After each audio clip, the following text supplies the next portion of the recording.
بعد 100 عام من الآن، ونحن الآن في 2020، سيكون التاريخ 2120.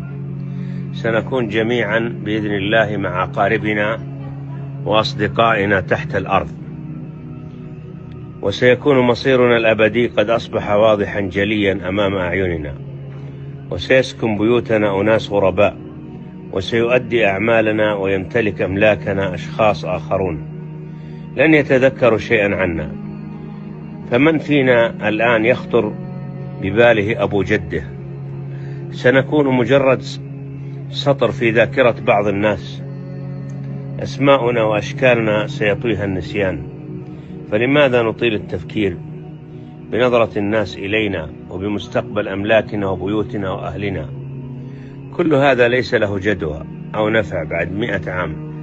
إن وجودنا ليس سوى ومضة في عمر الكون، ستطوى وتنقضي في طرفة عين، وسيأتي بعدنا عشرات الأجيال، كل جيل يودع الدنيا على عجل ويسلم الراية للجيل التالي قبل أن يحقق ربع أحلامه.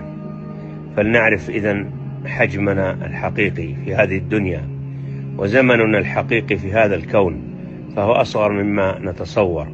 هناك بعد 100 عام وسط الظلام والسكون سندرك كم كانت الدنيا تافهة، كم كانت أحلامنا بالاستزادة منها سخيفة، وسنتمنى لو أمضينا أعمارنا كلها في عزائم الأمور وجمع الحسنات، وخاصة الصدقات الجارية. وسيطلق بعضنا صرخات استغاثة لا طائل منها، كما قال تعالى: رب ارجعون لعلي أعمل صالحا فيما تركت، كلا إنها كلمة هو قائلها ومن ورائهم برزخ إلى يوم يبعثون. وسيقول آخر: ربي لولا أخرتني إلى أجل قريب فأصدق وأكن من الصالحين. وسيقول آخر: يا ليتني قدمت لحياتي، طالما